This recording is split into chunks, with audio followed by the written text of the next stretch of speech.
আসসালামু আলাইকুম। দেখো, আমি এখানে সোজা হয়ে দাঁড়িয়ে আছি, তুমি দাঁড়িয়ে আছো।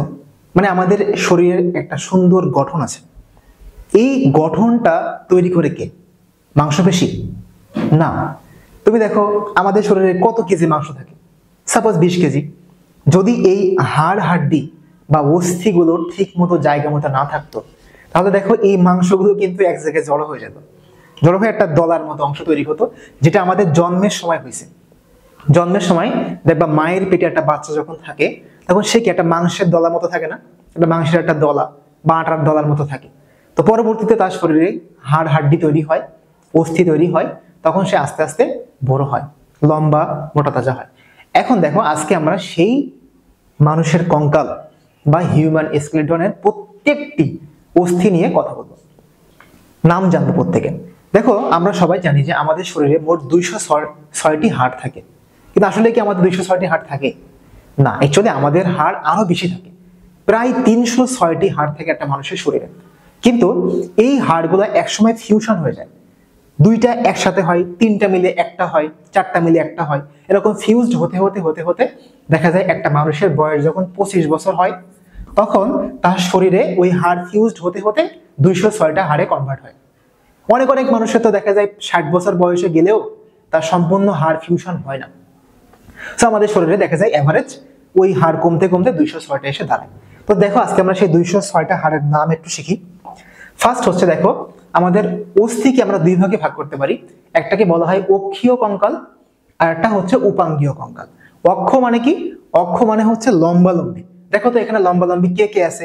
এই মাথার হাড্ডি আছে, মাঝখানের এই যে মেরুদণ্ড আছে, তারপর এই বক্ষ পিঞ্জরের হাড্ডিগুলো আছে, আর কি আছে? আর কিছু নেই। সো এই যে যেগুলো জিনিস, এগুলোকে বলা হয় আমাদের অক্ষীয় কঙ্কাল। আর উপাঙ্গীয় কঙ্কাল কি? যেগুলো উপাঙ্গ মানে কি? ডানা, পাখা। দেখো তো এখানে পাখার মধ্যে কি আছে? দুই পাশে দুই হাত আছে, আর দুই পাশে দুই পা আছে। আর এই যে হাত দুইটা শরীরের সাথে লেগে আছে কিছু অস্থির মাধ্যমে, আর পা দুইটা শরীরের সাথে লেগে আছে কিছু অস্থির মাধ্যমে। তাহলে এইগুলোকে আমরা বলি উপাঙ্গীয় কঙ্কাল। এখন চলো আমরা অক্ষীয় কঙ্কাল সম্পর্কে আগে জানি। প্রথমে হচ্ছে আমাদের এই যে করোটির অস্থি, এই করোটির অস্থিকে আমরা দুই ভাগে ভাগ করতে পারি। একটি হচ্ছে টোটাল করোটি, আর একটা হচ্ছে মুখমণ্ডলীয় অস্থি। করোটি মানে কি? যেটা আমাদের ব্রেনকে ধরে রাখে, যার ভেতরে আমাদের মস্তিষ্ক থাকে, এটাকে বলা হয় করোটি। আর মুখমণ্ডলীয় অস্থি মানে কি? আমাদের এই যে মুখের যে শেপ তৈরি করে, এটাকে বলি মুখমণ্ডলীয় অস্থি। এখন করোটির অস্থি মনে রাখবা, সামনের দিকে থাকে হচ্ছে ফ্রন্টাল, একদম পেছনে থাকবে হচ্ছে অক্সিপিটাল, দুই পাশে থাকবে হচ্ছে প্যারাইটাল, এবং তার ঠিক নিচে যেখানে কান আছে, এই কান বরাবর থাকে হচ্ছে টেম্পোরাল অস্থি। এই অস্থিগুলা হচ্ছে আমাদের করোটির অস্থি, যার মধ্যে তুমি নিজেই বুঝবা। দেখো, দুই পাশে দুইটা প্যারাইটাল আর দুই পাশে দুইটা টেম্পোরাল, তার মানে এইগুলো হচ্ছে ডাবল। আর সামনে ফ্রন্টাল আর পেছনে অক্সিপিটাল, এটা হচ্ছে সিঙ্গেল। গেল। এখন আসো মুখমণ্ডলীয় অস্থি কি কি আছে। মুখমণ্ডলীয় অস্থি হচ্ছে, একটা আছে ম্যাক্সিলারি, আমাদের যেখানে গোপ থাকে, মোষ থাকে, এটাকে ম্যাক্সিলারি বোন থাকে। নিচে থাকে হচ্ছে ম্যান্ডিবল, নাকে থাকে হচ্ছে নেজাল বোন, তার উপরে চোখে থাকে হচ্ছে ল্যাক্রিমাল বোন। ল্যাক্রিমাল মানে কি? মানে যেখান থেকে চোখের পানি আসে, ল্যাক্রিমাল গ্রন্থি। এই যে আমাদের চোখের পানি পড়ে, এটাকে বলা হয় ল্যাক্রিমাল গ্রন্থি বা অশ্রু গ্রন্থি। ওইখানে থাকে হচ্ছে ল্যাক্রিমাল বোন। আর আমরা যে হা করলে দেখবা উপরের উপরের যে চোয়াল, এই চোয়ালটা শক্ত, তার মানে ওখানেও একটা হাড্ডি আছে, এটাকে বলা হয় প্যালাটাইন অস্থি। আর মানুষের মুখের সবচেয়ে যেটা উঁচু জায়গা, এই যে দুই পাশে সবচেয়ে উঁচু জায়গা, এটাকে বলা হয় জাইগোম্যাটিক বোন। ক্লিয়ার? হ্যাঁ, আরেকটা আছে স্ফেনয়েড বোন, যেটা একদম ভিতরের দিকে থাকে। এখন আসো আমরা মেরুদণ্ড সম্পর্কে জানি। এই মেরুদণ্ডে আমাদের টোটাল আছে সার্ভাইকাল, থোরাসিক, লাম্বার, স্যাক্রাল আর কক্সিক্স। অর্থাৎ সার্ভাইকাল মানে হচ্ছে গ্রীবাদেশীয়, থোরাসিক মানে হচ্ছে বক্ষদেশীয়, লাম্বার মানে হচ্ছে কটিদেশীয়, স্যাক্রাল মানে হচ্ছে শ্রোণীদেশীয়, এবং কক্সিক্স মানে হচ্ছে পুচ্ছদেশীয়, একদম নিচের দিকে। এখন তোমাদের জন্য যেটা ইম্পর্টেন্ট, সেটা হচ্ছে এর সংখ্যাটা জানা।